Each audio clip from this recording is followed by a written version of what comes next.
ये दूसरे अग्नि रहती कहां है? अग्नि प्रवेश करती है, जैसे एनर्जी किसी में प्रवेश करती है किसी पार्टिकल में, तो कहां रहती है? कौन से पार्टिकल तक पहुंचती है? जैसे एनर्जी इसमें, तो इसमें कहां कहां एनर्जी, फिर उसके अंदर देखेंगे एक एक पोर्शन में, तो उसमें कहां तक है? तो उसके लिए यजुर्वेद कहता है अमृतानितस्थौ, जो पार्टिकल फंडामेंटल है, एलिमेंट्री पार्टिकल है, उनके अंदर तक अग्नि रहता है, उनके अंदर तक एनर्जी रहता है। एनर्जी मॉलिक्यूल के अंदर इलेक्ट्रॉन तक, प्रोटॉन तक, न्यूट्रॉन तक, और जो भी पार्टिकल है एलिमेंट्री उनसे छोटे, उन तक अग्नि की व्यापकता रहती है। जैसे अगर गिलास में पानी भरे तो पानी गिलास के स्टील के अंदर नहीं जाएगा, लेकिन विद्युत स्टील के अंदर भी होगा, उनके मॉलिक्यूल में भी होगा, फिर उनके एटम में भी होगा, फिर उनके दूसरे पार्टिकल्स में भी होगा। सबसे छोटे पार्टिकल हैं, वहां तक अग्नि पहुंचता है। और उसमें भी कहां तक जाता है? वेद कहता है गहुवरेष्ठा, उसकी गहराई तक अग्नि का प्रवेश होता है, उसके अंदर केंद्रीय भाग तक अग्नि का प्रवेश होता है। और महर्षि दयानंद जी ऋग्वेद के तीसरे मंडल के 9वें सूक्त के 9वें मंत्र में भाष्यकर भावार्थ में लिखते हैं, अब यह तो खोजने की बात है, 33,342 तत्वों में अग्नि व्याप्त है, और उनमें 9 वे पदार्थ हैं हिरण्यगर्भ, अर्थात आज की भाषा में नेबुला कहें या गैलेक्सी कहें, मतलब जिनमें बहुत सारे स्टार्स होते हैं, तो उनकी जो कैटेगरीज बताई है 9 प्रकार की बताई है कि ये 9 प्रकार के होते हैं, जो बहुत सारे जिसके अंदर स्टार्स होते हैं, जिनका एक समूह होता है, उसके 9 कैटेगरी बता रहे हैं। और विद्युत की गति कैसी होती है, इसमें ऋग्वेद के एक मंत्र में ऋषि कहते हैं भाष्य में कि उस विद्युत की अग्नि की 34 प्रकार की गतियां होती हैं, 34 प्रकार की उसकी गति होती है। कैसी गति होती है यह देखने की बात है। और अग्नि चलती है तो कैसे चलती है? एक और मंत्र आता है ऋग्वेद का, जिसका अर्थ महर्षि लिखते हैं अग्नि कांपती हुई चलती है, कंपन करती हुई चलती है। और कैसे जहां भी जाती है अग्नि का पार्टिकल जिस पार्टिकल से मिलता है उसमें भी वाइब्रेशन पैदा करता है, कंपन पैदा करता है। और वाइब्रेशन के कारण न केवल उसमें वाइब्रेशन होता है, बल्कि दूसरे जो पार्टिकल्स हैं उन वे भी वाइब्रेट होते हैं अग्नि के कारण। उसके लिए वेद में कहा ईर्मानता सा, जिसका अंत कंपन है, जिसका अंत प्रेरणा है, वह अग्नि। और अतितम शीला, ऐसी अग्नि जो बहुत तीव्र गति से गति करना जिसका स्वभाव है, बहुत ज्यादा स्पीड से चलने का जिसका नेचर है, वह अग्नि। और अग्नि पंक्तिवत, विभिन्न क्या कहेंगे उसको, पंक्तियों में, पंक्तियों को लाइंस में ऐसे गति करती है, और अंतरिक्ष में अपने मार्ग बना लेती है, और अंतरिक्ष में अपने मार्ग बना करके संपूर्ण अंतरिक्ष में वो व्यापक हो जाती है, फैल जाती है। और लिखते हैं एक मंत्र के भाष्य में ऋषि लिखते हैं कि परमात्मा ईश्वर ने सूर्य को अनेक तत्वों से बनाया है, और यह सूर्य के विद्युत पर ही आश्रित है। और आगे लिखते हैं कि सूर्य के जितने भी गुण हैं वे सब विद्युत के कारण ही हैं। संक्षेप करेंगे। हमारे आजकल वीक इंटरैक्शन, 4 प्रकार के फंडामेंटल जो फील्ड हैं उनमें एक वीक फोर्स है, और वीक फोर्स में मास और एनर्जी का कंजर्वेशन नहीं रहता थोड़ी देर के लिए। क्यों नहीं रहता? ऐसा अनुभव होता है कि वायु में मास नहीं होता, और वायु कंडेंस होकर के जब अग्नि बनता है तब उसमें मास पैदा होता है। वैदिक मान्यता के अनुसार, जहां तक मेरा विचार है, क्वांटाज में एनर्जी, क्वांटाज में भी मास कुछ होता है, और वो मास जब ही पैदा होता है जब वायु कंडेंस हो जाता है, और वायु कंडेंस नहीं रहता तो मास भी समाप्त होता है। शायद वीक इंटरेक्शन में एनर्जी और मास का कंजर्वेशन न होने का यही कारण है कि कभी अग्नि वायु में कंडेंस रहता है, कभी वह अलग हो जाता है, फैल जाता है, तो ऐसा होता है। मैंने इस अग्नि के विषय में बहुत संक्षेप बताया। अभी मैं जिस कार्य को कर रहा हूं ऐतरेय ब्राह्मण का भाष्य, उसमें सब लोगों ने यह अर्थ किया है जो मैंने बताया। ये ऋग्वेद का है, लेकिन इन मंत्रों को बोलेंगे तो ऐसा होगा, ऐसा होगा, ऐसा होगा, इससे बड़ा कोई अर्थ किसी ने नहीं किया। अब हमारे सामने समस्या, अब हमसे पूछते हैं कि आपने क्या किया। पहले मैं ये कहता हूं कि मेरे सामने समस्या कितनी बड़ी है।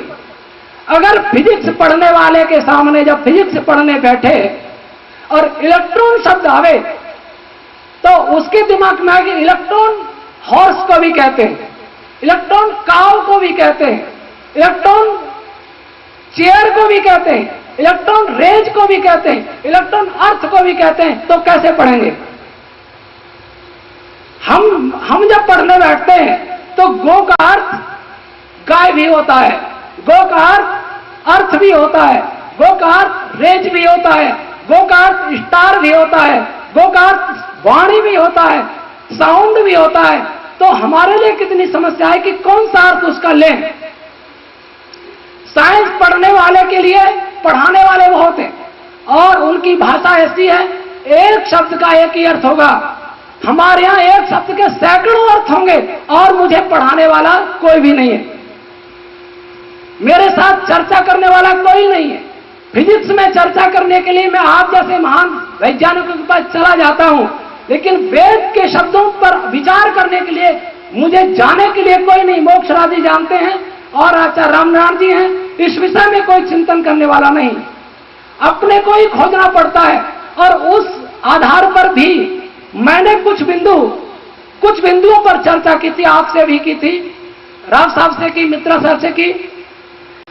मैंने कहा कि मैं अभी कुछ कंफर्म नहीं कर सकता, लेकिन अभी कुछ राव साहब से भी चर्चा की, मित्रा साहब से भी की।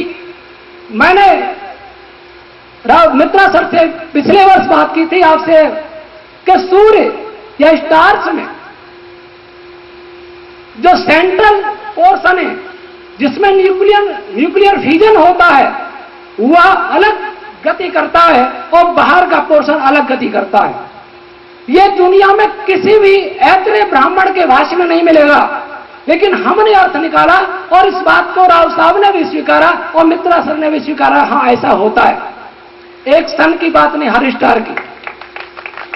मैंने यह भी निवेदन किया, पिछली बार पूछा था मित्रा सर से कि न्यूक्लियर फ्यूजन का जो रीजन है उसकी रेडियस में और सारे की रेडियस में क्या रेशो होता है। तो मुझे जहां तक ध्यान है आपका 15 या 25 था, राव साहब ने कहा लगभग 10, और मेरा कैलकुलेशन भी ऐतरेय के आधार पर लगभग 10 ही है। और अगली बात, मैंने एक ये भी चर्चा हुई मित्रा सर से पिछले साल हुई थी कि सूर्य के चारों ओर एक लेयर होती है, वो हर साल चेंज होती है। ये मैंने साइंस की, ये मैं जो बोल रहा हूं ये साइंस की किसी पुस्तक में मैंने पढ़ा नहीं, क्योंकि बहुत ज्यादा पढ़ने का समय नहीं, ऐतरेय में समय जाता है। मित्रा सर ने से स्वीकार किया और एक मैंने राव साहब को निवेदन किया कि गैलेक्सी सेंटर के बाहर चारों ओर 10 लेयर्स होती है विभिन्न प्रकार के, कई चार्ज पार्टिकल की हैं, कई और, वो मैं यहां देख के बता सकता हूं। तो राव साहब ने कहा कि 6 हमने ऑब्जर्व किए। फिर मैंने आकर के देखा तो यह भी देखा कि पृथ्वी की साइड में जो अपना सौरमंडल है और जहां से गैलेक्सी सेंटर है उसके बाद जो पहला स्टार शुरू होता है उसके बीच में 5 लेयर्स और उसके ऊपर दूसरी साइड में कुछ अलग लेयर से 5, ऐसा मेरा यह अर्थ कहता है। तो कुछ चर्चा हमने इनसे की थी। हमारे देश में एक पद्धति थी साइंस पढ़ने की और वह पद्धति हमारी लुप्त हो गई। जैसे आचार्य धर्मबंधु जी कह रहे थे कि नालंदा का पुस्तकालय जला दिया गया, आज हमारे पास कोई पुस्तकें नहीं है।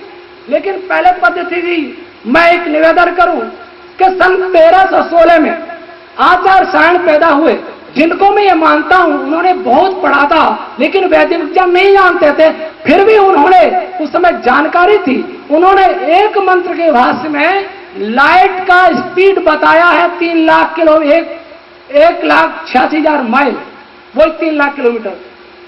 उस समय मैं नहीं जानता कि 1316 में साइंटिस्ट जानते थे ये, लेकिन सायण ने लिखा सूर्य सिद्धांत में पृथ्वी का जो परिधि है वो 4.08 × 10⁻⁷ मीटर लिखी है। उसमें दंड था। परमाणु की माप 6.2 × 10⁻⁹ मीटर। आर्यभट्ट ने 23 साल की उम्र में 499 ईस्वी में आर्यभट्टियम ग्रंथ लिखा 121 श्लोक का, और कोपरनिकस पैदा हुआ 1473 में, और आर्यभट्ट ने पृथ्वी का जो दिन है 365.259 डेज, और आधुनिक कहता है 365.256, चंद्रमा 7.322 और आधुनिक 27.322। भास्कराचार्य के अनुसार 8.365.2578756584। अंशमोदनी जो महर्षि भारद्वाजी का ग्रंथ था उसमें विभिन्न प्रकार की फ्रीक्वेंसियों की चर्चा, इलेक्ट्रोमैग्नेटिक वेव्स की, और बृहद विमान शास्त्र में ऐसे बिजली से चलने वाले विमानों का वर्णन है जिसमें लिखा है कि चुटकी बजाने के समय में टेम्परेचर 3400 डिग्री सेंटीग्रेड टेम्परेचर पैदा होता है, और उसकी गति बताई लगभग 12,000 किलोमीटर, 4,000 कोस, और उस विमान की गतियां 12 प्रकार की बताई हैं। और इसी ग्रंथ में सौर ऊर्जा से चलने वाले विमान का वर्णन है, और वेद में 122 प्रकार की गतियां हैं। गति अर्थक निरुक्त में, निघंटु में 122 नाम है। तो यह पद्धति जो आर्यभट्ट ने लिखी, आर्यभट्ट ने जो गणना कैलकुलेशन किया, वह पद्धति भारद्वाज ने जिस पद्धति के आधार पर विमान बनाए वो पद्धति कहां गई? आर्यभट्ट तो मध्यकालीन थे, लेकिन भारद्वाज, अगस्त्य, महादेव, विष्णु, इंद्र, ये सब बहुत बड़े बड़े वैज्ञानिक थे, इनकी वैज्ञानिकता कहां गई? मैं चाहता हूं उस वैज्ञानिकता की वापस खोज की जाए। महर्षि दयानंद जी ने इसीलिए वेद का भाष्य किया था, और सबसे पहले वेद के भाष्य में विज्ञान को देखा और कहा वेद सब सत्य विद्याओं का पुस्तक है, इसका पढ़ना पढ़ाना, सुनना सुनाना सब श्रेष्ठ आर्य लोगों का धर्म है। हम उस ऋषि के विज्ञान को समझने का प्रयास करें। मैं महर्षि दयानंद जी की कक्षा का, प्राथमिक कक्षा का विद्यार्थी हूं, और 7-8 वर्ष बाद जब ये फाइनल भाष्य होगा तब मैं समझता हूं बहुत सारी बातें निकलेंगी। अभी बहुत सारी चर्चाएं हैं, इन पर डिस्कशन भी मैं नहीं कर सकता क्योंकि ये सभी प्रोविजनल है, रफ है, लेकिन कुछ न कुछ बोलना है तो बोलने के लिए ही बोल रहा हूं, बाकी मुझे अभी बोलना नहीं चाहिए। आप सबने सुना, आपका बहुत बहुत धन्यवाद। ओम शांति।